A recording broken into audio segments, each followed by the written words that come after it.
Magandang hapon. Live po tayo ngayon through video. Mayroon po tayo ngayong interview dito sa tungkol sa update ni Grab sa apps. Ang pangalan niya ay... Anong pangalan mo? Ayi. Ayi. So, may tatanong ako sa iyo, Ayi. Masipag yan, oh, lady rider ng Grab.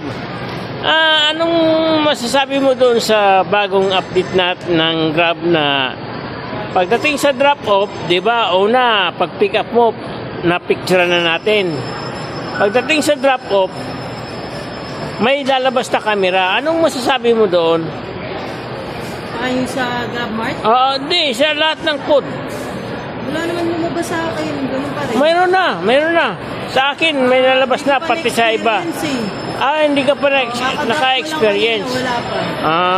Okay. Pero nag-update na. May nalabas din siya.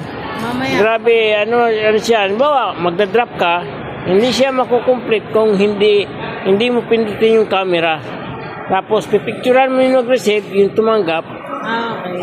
Ganun. So, wala pa sa'yo. Wala pa. So, hindi pala lahat ay, nakakapag-upgrade ng ganung sistema ni Grab. So, mapunta tayo sa ibang rider kung saan naranasan na nila yung ganung sistema. So, dito na ako okay. Hanap tayo ng ibang rider. So, ito. Wala talaga akong mapuntahan. So, ito. Angkel. Ano bang masasabi mo doon sa bagong update ni Grab sa pag-deliver ng pagkain? Very hassle yun sa delivery rider kasi kailangan mo pang mag-install ulit. May sariling camera. Okay naman ako doon. Kailangan pinagtataka ko may dagdag ng sinabi ko sa inyo muna. Nagdagdag ka ng provision, dapat mayroong bayad doon. Bakit napapansin ko nagdagdag ka nga ng trabaho, binawasan mo naman yung service. When is, saan ba mustisya nun? Ibig sabihin, hindi makatao yung pier. Parang gano'n na nga. Oo. Kasi gawa ng parang lumiit pa. Pasalamat kasi tuloy tayo nagpapasalamat sa pagkanadyan yung company na nakatulong, nakakapagod tayo.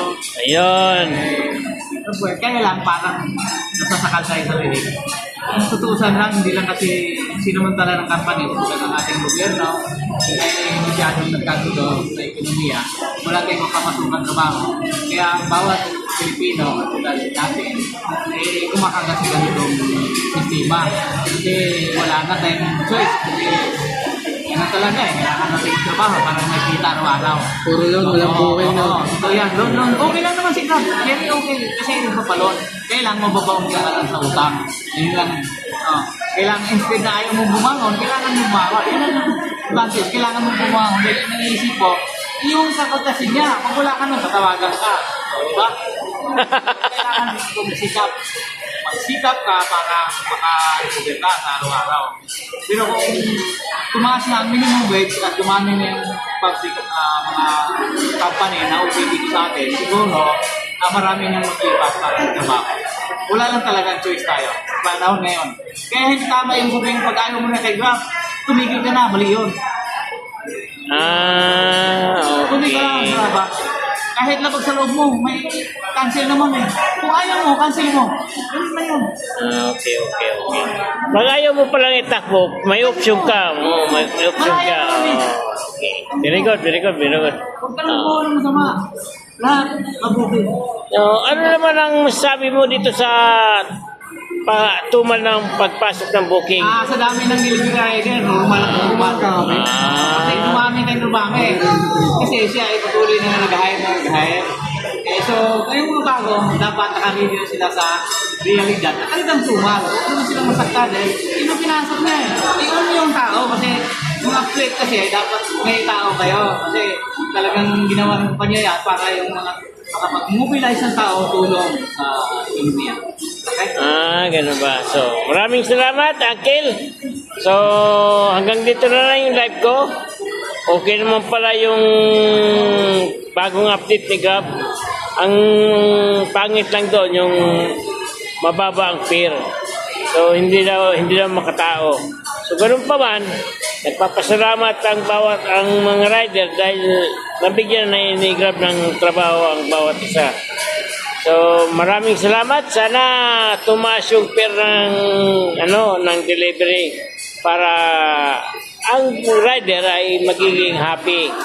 So maraming salamat. Safe ride, ride safe. Bye-bye.